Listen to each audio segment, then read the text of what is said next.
We have seen rebound coming in for most of those commodities in the international markets. On your screen, the gold prices are trading above 1380 now, more than 1% of a gain coming in. And ditto is the case with silver prices as well, more than 0.5% on the higher side. $23.5 per ounce is how the white metal also is trading. The crude prices in the meanwhile have been quite steady. We did see Brent crude prices gain up above $100 per barrel and were trading steady as well. But after the European markets have opened, there has been a bit of a decline coming in for them. So 0.25% down on that and 0.5% of a decline coming in for the NYMEX crude as well. The same is the case with the base metal space as well. The industrial commodities actually haven't been able to pick up from the kind of declines that we saw in the last 3 or 4 sessions. 2% down on copper, more than 1% of decline coming in for lead as well. And the Indian markets have seen further declines coming in because of the rupee appreciation as well. So decline in international markets coupled with the appreciation in the rupee, industrial commodities all in all have seen a very bad day coming in or continuing yet again. Let's get in then. Renisha Chanani, she's commodity analyst with Edelweiss and she joins us live on the show. Renisha, hi, welcome. Let's start with the gainer first, and the precious metal space seems to be doing quite well, at least in the global markets, not so much in the Indian markets.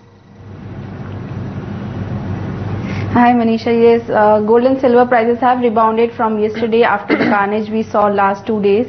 And I think a short-term bottom has been formed in gold and silver at $1,322 and $22 respectively.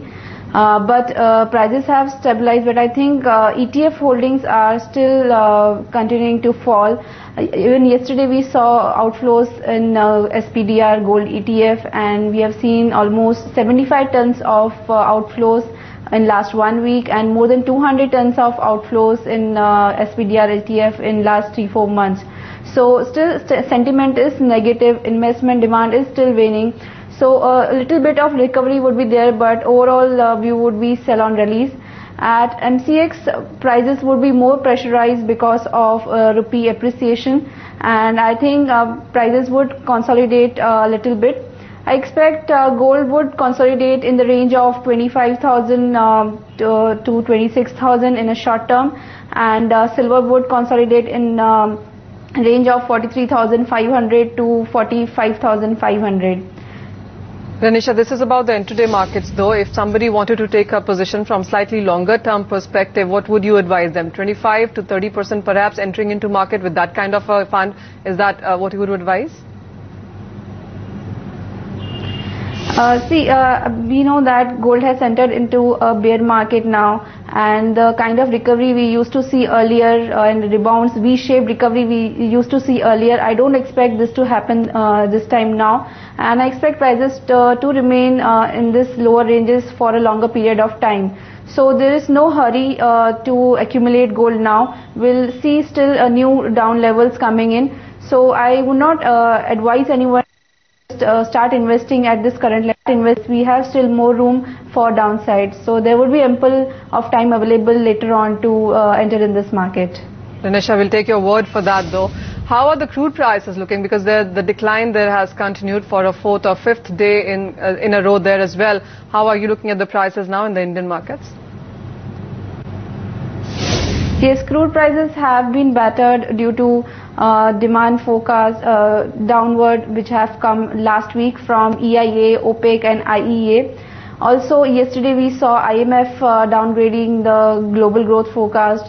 There is another fundamental, that is rising inventories of crude oil that are at 22-year high. So almost all fundamentals are negative. Even technically, if you look, $90 support is broken. So I think prices are prone to touch $87 and $85 on the downside. So I would recommend to sell crude oil around 48.50 with the stop loss of 49.50. Targets would be 4700 on the lower side. We know one sector that really hasn't done well in 2013, whether the last quarter or this one as well, has been the base metal sector. While you did see the Chinese number coming in on the lower side, the US home sales numbers slightly were on the higher side. You also have seen some support coming in because of the euro strength, but all of that doesn't seem to be factoring into this sector. Sector for commodities. This week we saw Chinese GDP and industrial production data coming in, which were weaker than expected. But yesterday's US number were good. But prices have already discounted all positives and are not considering any positive numbers coming in. Inventories are at a 10-year high for copper and all-time high for various other metals. So this is pressurizing the prices. Also, yesterday's downgrade of IMF of the global economic forecast, also for US and China downgrades, prices are vulnerable to come down. I expect copper to come down towards 380, so I would recommend to sell it around 388 and 390 with the stop loss of 395. Pranav Mehr, of Senior Technical Analyst with Mangal Keshav Security, joins us. Pranav, good afternoon to you. Thank you for joining us. What are your thoughts on gold? Gold futures on MCX are likely to go into consolidation phase after a huge sell-off in past couple of sessions, and yesterday also we saw some short covering in gold prices, but prices are likely to go into consolidation phase, holding resistances around 25,650 levels, and another would be a strong resistance around 26,150 levels. For intraday trades, one can go short around 25,550, 25,600 levels, targeting 25,300 and 25,000 on the lower side, and one can maintain a very strict stop about 25,660 levels. Right, and what about your views on crude? Crude oil, again the trend prices have declined sharply from 5,200 levels to around below 5,000 levels, and the prices have declined, forming lower lows and lower highs on daily charts as well as weekly charts. This indicates that trend still remains down, but for intraday prices are holding resistance around 4815 levels, and the trend is expected to remain down till this level holds, and one can go short on rise with towards 4800, 4790 and 4800, and wait for target of 4750, 4700 and maintain a stop over 4815.